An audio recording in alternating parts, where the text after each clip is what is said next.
Kemudian malaikat ini menjelma manusia. Sampai di jalan kemudian dia tanya, "Wahai fulan, hendak kemana kamu pergi?" Dia kemudian, "Aku akan mendatangi saudaraku ada di desa sana." Ketika dia bertanya, kemudian malaikat bertanya kembali, "Apakah kamu ada urusan kepentingan dengan seseorang atau saudaramu yang kamu jumpai, sehingga kamu jauh datang untuk menagihnya?" Orang yang menjawab, "Tidak.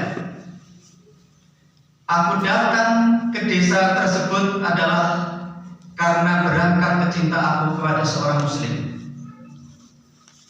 Maka pada saat itu malaikat mengatakan pada orang ini, "Aku adalah utusan Allah. Allah telah mencintai kamu sebagaimana kecintaanmu kepada saudaramu yang akan kamu kunjungi." Maka pada saat itulah kita berkumpul, tidak ada niatan yang mendasari adalah karena kecintaan kita sesama mukmin. Sehingga pada hari kiamat kelak para nabi dan para syuhada ini bahasa kita sangat iri atas kedudukan orang yang bisa menjalin sesama mukmin. Sebagaimana Rasulullah SAW bersabda, "Inna min ibadillahi la unasan." Sesungguhnya dari hamba-hambaku ada manusia, mahum bi anbiya wala syuhada, yang mereka ini bukan para nabi dan bukan para syuhada.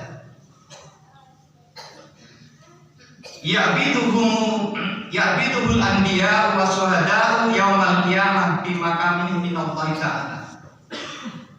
Tetapi sampai para nabi dan para syuhada ini merasa sangat berkeinginan sebagaimana manusia ini karena kemuliaannya di sisi Allah pada hari kiamat.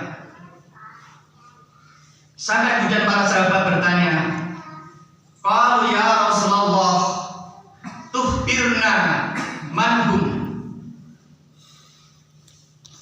Jadi ada beberapa manusia yang kedudukannya Allah muliakan sampai para nabi dan para syuhada merasa iri atas kedudukannya di Allah.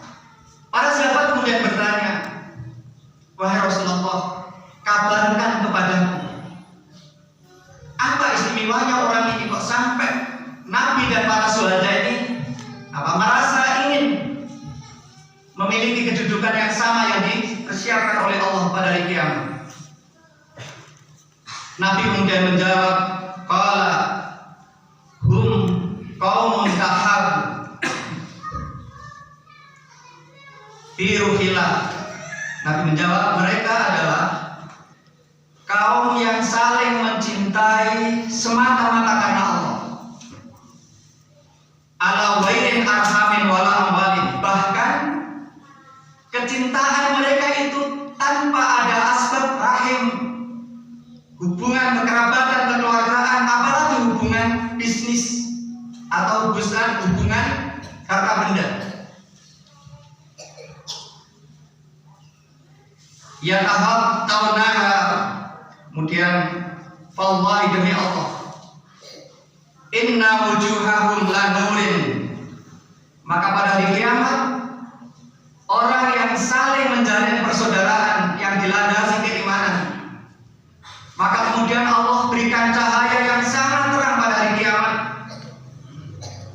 Kemudian la yakhafuna idza khafan nas. Pada hari itu Allah takut, rasa takut, di mana pada hari itu sebagian besar mayoritas manusia adalah diliputi rasa ketakutan. Wala yahzanuna, dan hari itu juga saudara-saudara keluarga yang mereka menjalin kekerabatan dan persaudaraan dengan landasan semata-mata karena mengikat mencari ridho Allah, Allah cabut rasa susah Wa idza khazinun nas, di mana pada hari itu manusia dalam keadaan sangat sedih. Wa qara'a hadil ayat, kemudian Rasulullah menutup ayat yang termaktub dalam surat Yunus. Rasulullah baca ayat inna awliya Allahi la khaufun alaihim wa lahum yahzanun. Para jamaah, inilah mudah-mudahan kedatangan panjenengan sedaya rawuh panjenengan dari Banjarsari sampai ke sini berbuah nanti pada hari kiamat kemudian kita dipertemukan, yang kedudukannya para malaikat dan para syuhada sampai merasa iri pada saat kita bisa bertemu, saling anjang sana, saling silaturahim, dan itu semua yang mendorong adalah keimanan kita, dan motivasi yang kuat adalah karena kita mengakui dan menjalin sebagai saudara muslim. Yang terakhir para jemaah, saya dengan Al-Fatah ada kenangan khusus yang hari ini tidak bisa kami lupakan. Yang pertama adalah dulu cita-cita kami sebenarnya setelah SMP mau mondok Al-Fatah, dan itu gara-gara kami tertegun takjub ketika usia SMP saya pulang ke Trenggalek. Bonsari itu adalah leluhur kami. Pas itu Ramadan, waktu itu yang datang adalah Allahumma yarham Ustadz Abdul Ghani, memberikan kultum di antara jeda tarawih dan witir. Dan semenjak itu pula kami terobsesi sebenarnya bagaimana kami bisa mengikuti pak-pak saya seperti Pak Novit dan yang dulu itu adalah keluarga besar kami yang lebih dulu mondok. Tapi qadarullah karena satu hal sehingga kami walaupun sudah di Surabaya akhirnya tidak kesampaian. Kemudian setelah menikah baru bisa mondok 2094 kami menjadi pondok Kalong di Al-Fatah. Al-Fatah itu 13 tahun pondok Kalong. Itu yang pertama. Jadi sampai hari ini pidatonya, caranya dengan bahasa Jawa di masyarakat pedesaan khususnya itu sulit untuk dilupakan, dan itu masih bisa dipertahankan dengan anak-anak milenial ketika mereka berdakwah. Itu juga menjadi tanda tanya besar.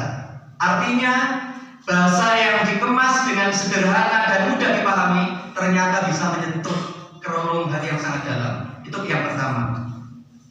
Yang kedua, saya juga berdoa untuk Allah menyerahkan Bapak Kiai Haji Subroto, ya, mudah-mudahan beliau diampuni dosa-dosanya. Amin. Karena juga dari beliau kami khususnya mengambil ibrah ketika berbicara masalah perjuangan ngaji, mulai dari ya diwaca, dimaknani, saya diperjuangkan. Cuma yang waktu itu yang selalu malam Jumat khususnya, masjidnya masih di depan, belum di belakang yang sebesar hari ini. Jamaah dengan santri membawa jadi satu. Cuma kebiasaan di Al-Fatah kan mesti ada pengajian rutin malam Jumat. Yang selalu, dan kami kan berusaha untuk duduk di depan. Ya. Yang kami takutkan, jadi biasanya Pak Yai kalau sudah salam itu malam Jumat jarang sekali dia kultum atau memberikan nasihat, tapi mesti menunjuk jamaah. Suatu saat kami ketiban sampul ya, dan semenjak itu jadi piye carane ketika ditunjuk, apalagi yang tunjuk Pak Yai kemudian boten siap Pak Yai kan boten wonten mbuh sepatah dua kata apa setelah salam ditutup salamannya pokoknya harus maju, dan ternyata itu juga menanamkan yang sangat membekas model seperti itu. Artinya mendakwahkan Islam tidak harus banyak ilmu, tidak harus berkecimpung kemudian berkecimpung di dunia dakwah, dan hari ini semua bisa melakukannya. Maka dari itu kami mengucapkan jazakumullah. Jadi Al-Fatah di hati kami sangat berkesan sekali, dua hal itu terutama, dan hari ini pula lebih berkesan lagi ketika panjenengan meluangkan waktu untuk datang ke sini. Pesan kami mudah-mudahan karena ada Ustadz Ridwan, jikalau ada program praktek PDR, praktek dakwah Ramadan di Ramadan, tolong masukkan sambil mutakin bagian dari lembaga atau sebagai tempat dakwahnya Santri Panjenengan, ya, karena sangat heterogen masyarakat di sini, berbagai macam agama ada. Tapi alhamdulillah seiring waktu dengan pendekatan ya jamaah dan masyarakat, kita pun sudah tidak ada masalah, dan bahkan di sekitar kita ini adalah pagar-pagar hidup yang meskipun agamanya beda tetapi support dan mendukung tentang program-program dakwah di masyarakat kita. Mungkin ini Ibu dan Bapak terkhusus yang karena darah ya, Trenggaleknya ada, saya nggak menyangka juga rumah kami waktu kami kontrak di Pak Gandeng dengan adalah buruh tadi ya, dengan Pak Penny Marsudi. Alhamdulillah beliau masih kondisi sehat dan bisa, mudah-mudahan pertemuan kita berkelanjutan meskipun tadi prolog ganti satu saat sebelum takbir diundang, mudah-mudahan momen itu kita juga bisa memenuhinya. Aku lupa lihat, wassalamualaikum warahmatullahi wabarakatuh.